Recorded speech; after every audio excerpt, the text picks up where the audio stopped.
Welcome to this week's Who the Folk podcast. I'm Lonnie Goldsmith, the editor of TCG Folk. This week I talk with Dr. Alina Jeffers, an obstetrician and gynecologist. We talk about the ending of abortion rights by the Supreme Court and how that affects providers, the loss of bodily autonomy that comes with that ruling, and how the last couple of years in particular have been taxing to healthcare providers on this week's Who the Folk podcast. Dr. Alina Jeffers, welcome to the Who the Folk podcast. Thank you for joining me. Thank you. Thank you for having me. So you are an obstetrician and gynecologist. So obviously, talking to you now in this time that we are living in the United States is an important one as a women's health practitioner. So I guess for starters, what has, not even the last month or so since the Supreme Court ruling came down, but even go back to the beginning of May when the draft opinion was leaked out. What has that sort of last couple of months been like for you as a woman, as a healthcare practitioner, all of the above? I think really what it's shown me is that it's such a bigger issue than abortion things, and it's all really related to equal rights and to body autonomy. And I think so many people are having this issue that's so tied to a heartstring, visceral reaction about abortion and really missing the big overall picture, which is that there are no other restrictions on any sort of health care, and there's a HIPAA, federal law in place that protects everyone else's health care and discussions with their doctor except here. And nobody's really seeing what that overall big picture means. And so I think we were all very fearful that this was going to affect the whole country. Hoped that the state would not be as impacted given our leadership right now. But that just means that every other state around us, and we can see that already, that every other state around us will end up needing our services, and how that's going to tax the system that's already very taxed after COVID. Have you always seen it as like a larger sort of healthcare issue? I don't know that I've always seen it that way. You explaining it that way certainly makes sense. But I've always just sort of looked at it as the issue of what a person can or can't do with their pregnancy. I have always seen it as the bigger issue, and Okay. I think that that's why I struggle so much that not everybody is able to see that bigger issue in a way, because, I talk to women who, whether it's a religious thing or a political thing, support, what's come down recently, and I can't get my brain wrapped around how a woman especially, but anybody, can't really see that that's what this is, that it's made pro-choice sound like pro-abortion, as if any abortion provider is showing up, sprinkling, like fairy dust and excited about the abortions they're going to provide. Nobody is excited about that woman's choice. The point is just about letting her have that choice. Right. And having that discussion with her doctor be nobody else's business, like every other medical thing that you ever discuss with your doctor. How has, again, looking at it through the context of the last couple of months, how have the conversations you've had with patients, have they evolved? Are you having them differently? Are your patients asking you different questions about this issue particularly? I've had some patients who have just mentioned it and under the assumption that I am probably pro-choice and sort of leaning that direction. But I think people are a little bit afraid to make an assumption and say something and then have me turn around and be a staunch pro-lifer and judge them and how they feel about it. So I've had some patients who I feel like know me better, bring it up and mention it, but I haven't had anybody necessarily ask different questions, more just how did we get here? How is this possible? Right. Now, obviously, recently there's a circuit court decision in Minnesota that allowed for some of the restrictions that had been put in place, the waiting periods and whatnot, overturned as unconstitutional by the Minnesota Constitution. Yes. Obviously, that's a very recent thing, and how that affects you as a practitioner, probably you don't know yet, right? In some ways, I do, though, because excellent. I had actually kind of hoped. I didn't know what amount of help physicians in pre-existing clinics could do when they're not credentialed there and how that would all go, though I wanted to help. And so one of the big places was doing these 24-hour consents. They could be done by phone the day before. I wouldn't necessarily be providing abortions, but I would be taking some workload off of the process. Sure. So now, hopefully, if that's not an issue, that there's just a faster turnaround process. There's just more streamlined care because we're about to absorb several states' worth of people, and it's just not tenable with the the sheer volume we're about to get. Right. I mean, and I know that, like, immediately after the decision was official, the Red River Clinic in the North Dakota side of the border announced it was moving to Moorhead, Minnesota. And they've actually been working on that. They already had like a, I don't know, They've if had it was a a GoFundMe GoFundMe or something set something. up Yep, for a while, exactly, exactly. But I think they saw the writing on the wall. And, you know, we know that our funding for Minnesota is tied to the Dakotas because it's, you know, Planned Parenthood is of the 3 states. And so you don't know what that means, less funding because they're not going to have taxes on the Dakota side or what it means. So they saw the writing on the wall, and good for them that they were already starting that process.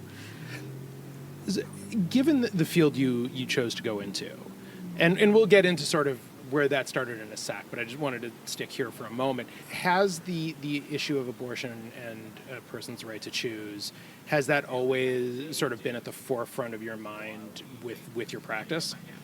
It has been. I have a very specific patient population, and I am lucky that the vast majority of my patients have wanted pregnancies.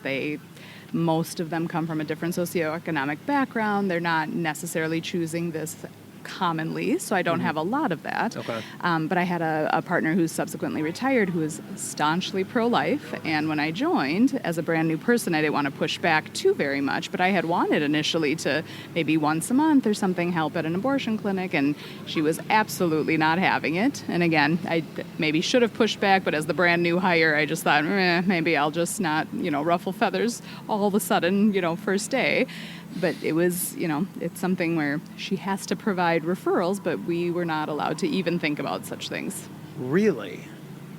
Fascinating. And though she is the most wonderful, kind-hearted person, it was her religious feeling. Part of it was also she didn't want the association of, hey, doctors at this clinic provide abortion, whether through our clinic or elsewhere, to then have picketers outside of our clinic to make our everyday patients uncomfortable. So that was part of her feeling on it, too. And that part I get, but on the other hand, it's part of the full spectrum of women's health. So, right. I mean, I get that there's a business component to it, but it's very interesting that was the approach that she had. And it was made pretty clear pretty quickly. I hadn't even really asked to do that, but it was already mentioned to me that you probably shouldn't think about doing that. Interesting. And we actually had considered hiring another OBGYN provider that's in town here right now, who, when she was considering joining us, wanted to continue to do some work through Planned Parenthood or one of the clinics, and we were told that if that was part of her desires for future, that she could not be part of our office. Fascinating. Which by that point I was many more years in and was very, very bothered, but nobody else felt like they wanted to push back on that. Interesting. I don't even know that provider knows that was the case. But if she listens to this, she may know. She may figure out that she's the one. She may find herself in this story. Fascinating. It's yeah. Obviously, we're not going to out this person, right. But if she listens, she can find herself. I bet. Do the math on it. So, how did you decide that being an OB-GYN was your path in medicine? Honestly, I'm surprised that it wasn't always my path, but it was nowhere on my radar at all when I went to med school at all. Okay. I was going to be a pediatrician. Then I realized that's not the same as babysitting, and I did not want patients who couldn't speak to me, so that went away. And then I was going to do internal medicine because I thought hospital internal medicine was so interesting. And then I realized, but I'm not going to be in a hospital because this was before hospitalists existed, and clinic all day, 5 days a week was enough to poke your eyeballs out. Okay. And I did an OBGYN rotation at a site that had minimal OBGYN because it wasn't what I was going to do, and all of a sudden fell in love with it. And really? Somebody else on the rotation had the same moment, and we would sit at 2 a.m. making pros and cons lists, and the cons were like 12 pages long, and the pros were, this is just awesome, and I love it, and here I am. So all of the cons couldn't outweigh that. Somehow being sleepless for the rest of my life was just not that bad. I don't know.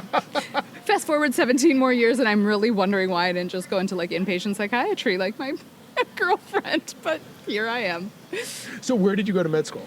At the U. Everything at the U. Everything at the U. I did not veer far. Okay. Are you from here? Mm-hmm. Yep. Okay. Yeah. So close to home and yeah. For I better, thought about for moving better for or worse. residency, right?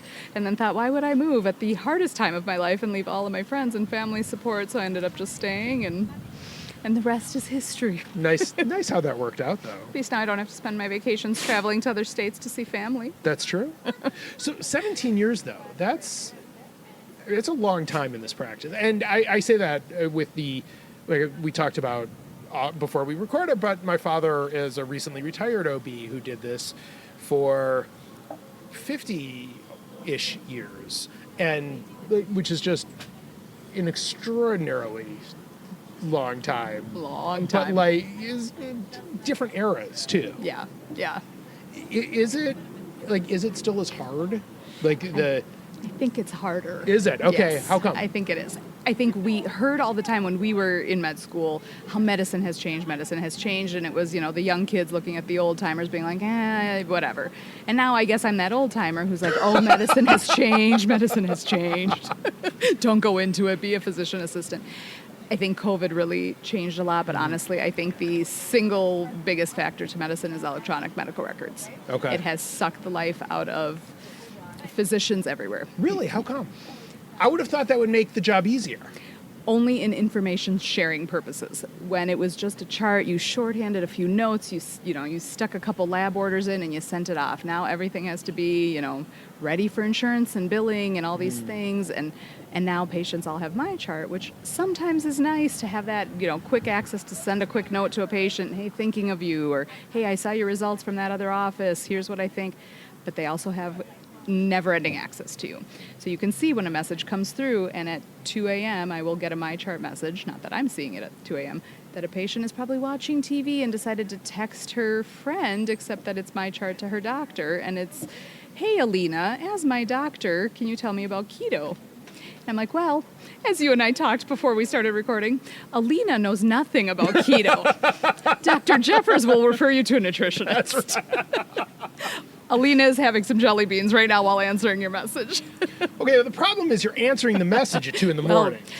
I maybe will check it the next day, but you can see that it came in, whereas Yes. before, if you needed to get a hold of your doctor, you made sure that you really needed to get a hold of your doctor, Right. and you called during 8 to 5 business hours, got an appointment. Right. And- Or if it was something emergent, you call the answering service. I mean, Exactly. listen, I'm old enough that my Exactly. dad had a beeper. Like Yeah, I still have a beeper. Do you really? Yes.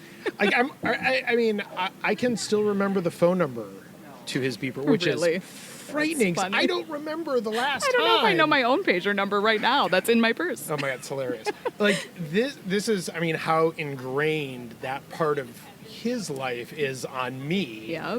Was just watching the day-to-day Yeah. of an OB through the 80s and, beyond, obviously, but even, for him it goes back before that and ends 9 months ago. Right. So right. it's a really, just the experience I'm sure is really different now, but obviously the electronic records, there's no, it feels like the lines get blurred. That's exactly it. And just like we were saying before, also before we recorded, there's now that you can work remotely, you are always working. Mm-hmm. Before, if I walked away from my clinic at 5 p.m., I just frankly didn't have access to anything. I didn't have paper charts at home. Now, if I have a few spare minutes, I'll just log in quick and sign off on a couple labs and answer a couple questions because otherwise it's tomorrow's work. Right. And it never ends. See, people think it's glamorous because they watch medical dramas on TV. Not so much. But not so much. Grey's Anatomy in my life, not so much Not compatible. the same. Not so much. Never was. So why medicine in general? I did a AP biology class and I dissected a fetal pig like every other, 10th Yeah. grader probably did. And there was just something about it that was just Really? like, there is no other question. Because until then I was going to be an actuary.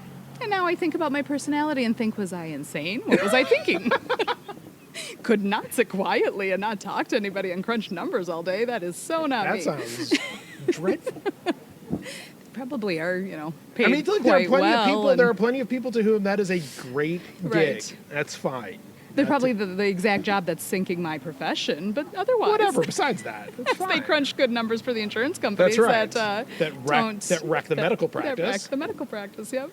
So, yeah. So that's interesting. Like, I never and I don't think it's because I had a father who's I have a father who is a doctor.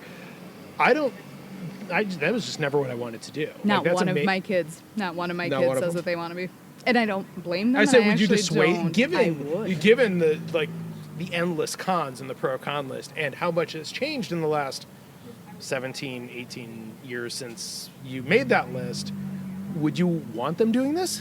It's really a hard thing to answer because I genuinely love my job, but the profession and the work-life balance does not exist, and I really would dissuade my kids.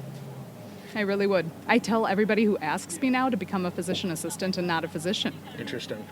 So, all right, so as we're talking, it is at least on the downside maybe of the last 2 years of the pandemic.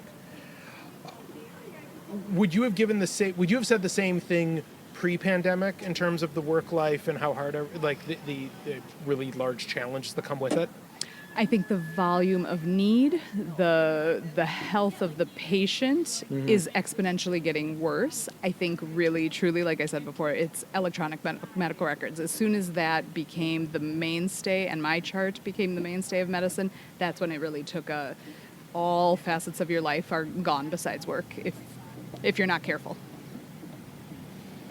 So are you seeing either anecdotally through, what colleagues or friends of friends of friends are saying, like, are people, the burnout is setting in, are people stepping away earlier or changing tack? I have never heard of so many people talking about burnout. I had 3 partners retire within 15 months of each other, and probably all of them close to retirement age, or at least planned, but there is no question that those things just compounded it and made it faster. But think of all the seniority you've gained now. I became the senior partner basically overnight. Oh, damn. Which I feel like I'm too young for such a title, but I guess I'm the old-timer again. The seasoned old-timer looking for the more senior person to help guide me. Somebody's got to do the job, I guess. Good luck to us all. Yeah. No, this is a weird time to be in medicine, I would think. It is a weird time. I mean, even like I think every specialty probably has different challenges, but I think they all sort of come back to the same few things, it sounds like. And I think obstetrics is an interesting concept in the OB part of it. I think women have Dr. Googled birth for a number of years, and so OBGYNs have had to sort of battle I read it online, this is what I want, here is my set in stone birth plan. And so we've had to battle with our least liked partner, Dr. Google, for quite a few years. I think what COVID showed everybody is that now everybody is just as knowledgeable as you are about everything, and they're seeing that part of their career being more taxed too. They're not more knowledgeable. They think they're more knowledgeable. Yes. See, I would argue that WebMD is what ruined some your version profession. of that. It just sounds funnier to say Dr. Google, but yes. No, Dr. Google is funny. But no, I agree. I do think that the ability to search up, Anything. ailments or ailments real or perceived. Yes. And then have a patient come to you and say, this is what's happening, this is what I want to have happen, as opposed to, these are the, back in the day, which seems weird to say, but where people will come to you and say, I'm feeling X, Y, or Z, what do you think it is? Right. And tests get done and answers get given based on, facts, not vibes. Right. And I think that there was a trust in your physician. My partner and I were just talking about this today that has really dwindled. I think that there was such a blurring in the last 2 years of politics and medicine that my patients who will come to me and trust me for all of their healthcare needs and then just tell me that they know just as well as I do and are just as educated and a COVID vaccine isn't necessary because of the research that they've done. But yet here's the 17 medical things I manage for you and you trust me to do that. So why would I be trying to kill you with a bad COVID vaccine and yet trying to make sure you're healthy on the other medical issues I manage for you? You're trying to keep them healthy enough that you can kill them with a vaccine. Absolutely. And why wouldn't Pfizer wanted to have killed all the medical professionals first when we all signed up for vaccine first? Because that would have made a lot of good business sense for Pfizer. It's funny. I talk to people who do all manner of professions, and it all sort of comes back to, in some way, shape, or form, these last 2 years have been weird for you because you do X. Yeah, get into that a little bit. But, truly, the impact that it's had on physicians, I know it's bad. I know it's been bad. I've talked to people. I have good friend from high school, ER doc out in Olympia, Washington. We have talked about how hard it is. And yeah, like, it's stories like that it's like, I've done my research. Yep. Because I Googled the things I wanted to Google. Yes. Or you It's start not research, it's Right. confirmation bias. Right. And you can start at a reputable source, let's say like WebMD, and click on a couple hyperlinks and you're in some crazy person's blog and you don't even know when you got there, but you're taking that at face value That's as right. fact too. It's definitely an interesting time.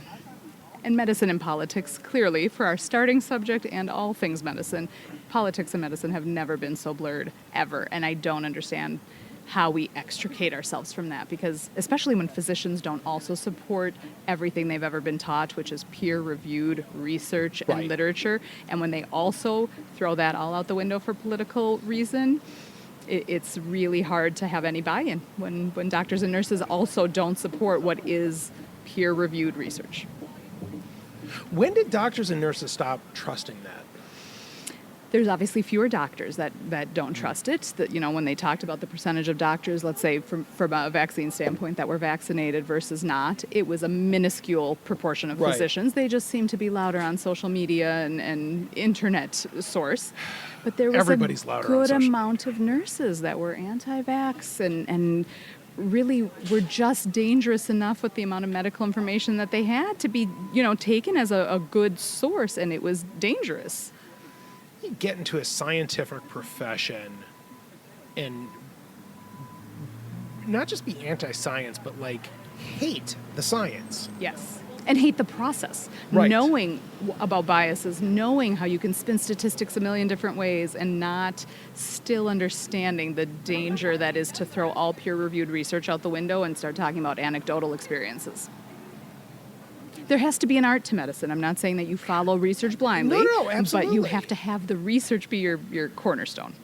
Yeah, I mean, no, there was absolutely an art to it, and I think that's like the bedside manner stuff is not, that can't just be the science. Like, Right. you got to be able to talk to a patient. You got to be able to take them through like really difficult times and really difficult spots. I fully grant that.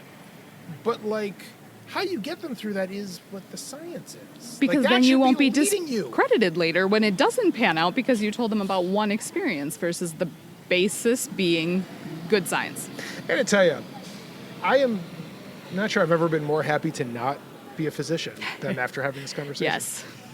And I definitely, after this last 2.5 years, and especially these last few months, really just, and I struggle in general when I see people who are just missing, like we talked about, that whole Right. overall concept of body autonomy and trusting your healthcare professional, trusting any professional in Right. their field. I have a lot more education than a pilot, but I have yet to knock on a pilot's door and, you know, say, hey, behind the cockpit door, I think we should fly at such and such an altitude, at such and such a speed, no matter how much education I have. I did a VR training session today. I think I got this. I would never dream to say such a thing. Yet I have people look me in the face every day, people who I've taken care of for years, not some new person, who'd say, I know just as well, and you are not right. Well, I mean, there's a fine line between taking, I didn't say take control. I'm not sure that's even the right word. Doing but let's your go. due diligence and being your own advocate. Thank you. That I support 100%. There is a fine line between being your own advocate and telling your doctor they don't know what the hell they're talking about. Yes, and that's exactly it. And I think maybe when people have had those bad experiences or didn't know how to advocate for themselves, and then they hear those stories, people feel like they need to come all prepped and ready with all their Google search. But you would hope that if your trusted healthcare provider is trusted, that you can let my experience and knowledge guide you some also on top Right. of that, not instead of. That is a wild ride you go on every day. That's for sure. And now we have so many more political stabs into our profession that it becomes a wilder ride. Have you seen the politics and the medicine always been so intertwined, or does this feel like a relatively new development for you? It feels like such a COVID-related development that I Interesting. cannot even comprehend how we got here. Oh, I can comprehend, you but can- I just can't understand how we get out of this because it's never been so political until COVID. And obviously the issue of abortion, like the politics of abortion have always been, I mean, for as long- intertwined where they intertwined- don't belong. Correct. As long as I can Right. remember. So, I mean, that piece of what we've talked about, but obviously it goes, for you as a physician, it goes so far beyond that because it's not just about the bodily. I mean, it all sort of comes back to the bodily autonomy, which, as you said right when we started, is all tied together. Exactly. And it goes with COVID too, as you and I talked before we were, Yeah. doing this, where I would never mandate or force private citizens to get a vaccine either. I may think they absolutely should and it's the absolute right thing, but I would never actually mandate it. And where it has been mandated has been in private industry or if you work for the government. But I wouldn't mandate it for the exact reason that nobody has any business to mandate if a woman can or can't have an abortion. For the exact same reason. Right. It is not your place. It is fun, the people who were out at rallies against vaccines saying, my body, my choice. Right. Ironic, isn't it? It's Ironic. something. Yep. All right, well, Alina Jeffers, last questions on a totally different note. First, what is your favorite Jewish holiday? Oh, boy. Probably Rosh Hashanah, because we actually all get together. We actually have it be related to the holiday. I feel like a lot of times we spin off into just Russian food and Russian culture with a side of Judaism. So I feel like that's actually where there's like the mainstay is a Jewish concept. Realize we didn't even talk about your Russian background at all. Yeah. In part because I didn't know until this very moment. That's okay. What is your favorite Jewish food? Now this answer could be interesting because you have that Russian background. Right. Probably kugel. Okay. Because it's a carbohydrate, and as I told you before, that is definitely a favorite of mine. The good news is all the really great Jewish foods are basically carbs. Pretty much. So you're all I was set meant there. to be a Jew. Or a carb lover, one way or the other. Alina Jeffers, Dr. Alina Jeffers, thank you so much for joining us. I really appreciated your insight on everything that you're going through right now as a medical practitioner. It's interesting times, to say the least. Well, thank you for having me, and just remember to ask your trusted healthcare provider about your own personal health care. Good advice. Thank you very much. The Who the Folk podcast is part of the Jew Folk Podcast Network, a product of Jew Folk Inc. Please subscribe, rate, and review the show wherever you get your podcasts. If you have suggestions for other podcast guests, please email them to me at editor@tcjewfolk.com. For our other shows, check out tcjewfolk.com/podcast.